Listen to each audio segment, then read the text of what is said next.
is just ridiculous. I tried making it better with the earrings, with the makeup, but there's nothing that's gonna make this work or look cute in any way. Like maybe if you like tie it in the back, give some waist, but that just looks like an apron. So I don't know how to make this work. I think this is a joke. If you're not understanding the reference and why I'm wearing this, come with me as I go through Balenciaga's most iconic and weirdest looks.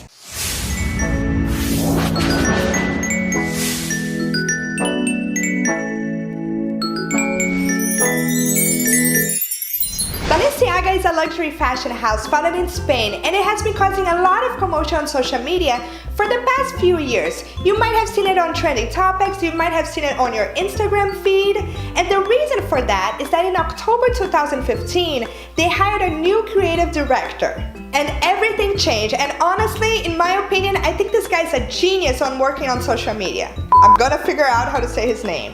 Demna Gvasalia. Demna Gvasalia.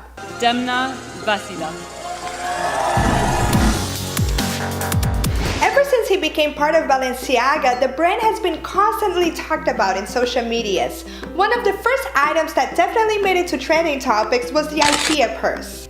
This bag, from the fall 2017 ready-to-wear collection, it's called the Arena Tote Bag, but it was nicknamed the Ikea purse since it is very similar to Ikea's shopping bag that only costs 99 cents. If you put those two side by side, you can definitely tell the similarities, but the difference is one costs $1 and the other one costs $1,300. So of course there were many memes made about it. The good thing is that Ikea had a very good response to Balenciaga, issuing a statement and even using this opportunity to promote their brand. Staying in the purse category and still in 2017, another bag that was really talked about was the blanket square bag, because just like its name, it really looks like a blanket bag. The one that was really talked about was the Blanket Square XL. On their website, they say it's lambskin printed large bag with removable and adjustable strap. It is currently sold out online, but it was about $2,000 when it came out. Now let's talk about shoes. These I think should have already been eliminated from the fashion industry, and I don't know why they keep coming back. It's Crocs. And I feel like there's only two types of people on the road, those who hate Crocs and those who love Crocs. And I'm the type of person who hates Crocs. Crocs? The first one they came out with was the Balenciaga platform clogs, which looks too much like Crocs to me. I really don't like it.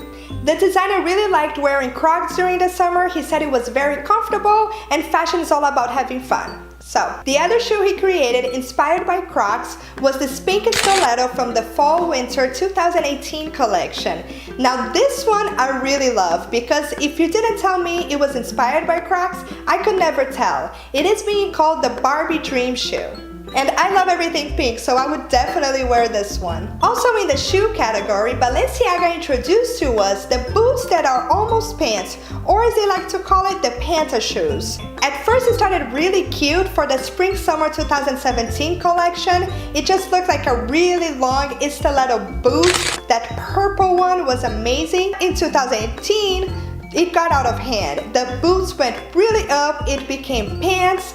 I just think that must be so hard to get it on. It might be a little uncomfortable, but they do look kind of cute. I like the way it shapes the body, but I do think you really need a certain type of personality to wear such an iconic piece. I would love to have the purple one, but the pants, I think I'll pass. Now let's talk about apparel. I do like their oversized jackets and the pants that divide in 3 ways. I think that's very useful, but there are some problem areas. So let's talk about the Bernie Sanders logo.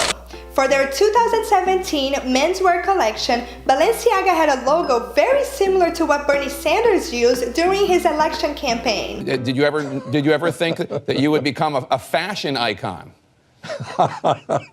No, not quite, Jake. Even though the logos look very similar, using very similar font to write Balenciaga instead of Bernie Sanders, using red, white, and blue, the designer said he wasn't inspired by Bernie Sanders specifically, he was inspired by everything corporate.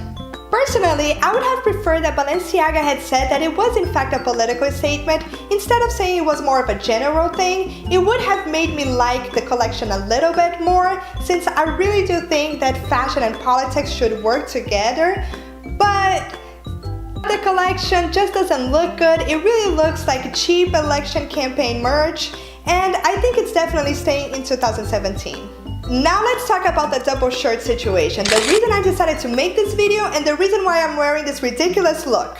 For their 2018 men's fall collection, they launched something very similar to what I'm wearing, just basically two shirts sewed together.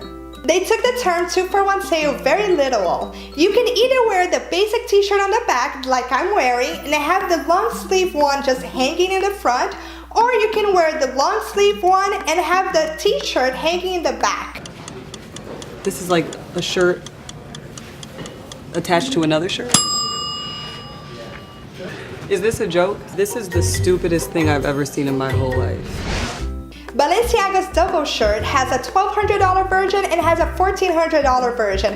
And obviously there were many memes made about this because this just looks weird and it's not flattering at all. They did have double shirts in the past, but the collar went around the neck and it was just the front of the shirt sewn on it, which I think is more of a type of a look. But these ones are just really awkward. And in the same collection of fall 2018, Balenciaga came out with shirts and sweaters that had a number on it, which is being called the Balenciaga Hotline. Apparently you call them and answer a bunch of questions, which got me very curious. So I'm just gonna give them a call and ask Balenciaga, what's wrong with you? Hi, and welcome to the new Balenciaga Hotline. We would like to ask you a few questions. Okay. You can answer by simply pressing the dials on your phone. Want to inform you that this call is strictly confidential. What's your gender? 1, female. 2, male. 3, transgender. Very inclusive. 4, other form of gender identity. 1. Question 2. Which of the following cities do you like the most? 1, Berlin. 2, London. 3, Beijing. 4, Paris. 5, Seoul. Paris. Never been to any of them, so I'll just say Paris. What is your shoe size? 1, between 34 and 37. 2, between 38 and 43. Between 41 These are and your 45. sizes. Between 44 and 47. 2 hours later. Thank you for taking the time to answer our questions. All data will be erased now. The new Balenciaga Hotline wishes you a great day. Okay, so it says at the end that everything will be erased. I don't think that's the case. I think this is a genius move to do a free market research because there's gonna be people like me who's gonna wanna call. So I just think this is just another marketing strategy. If you like this video, please like and subscribe. Follow me on all my social medias and I'll see you on my next journey. Bye!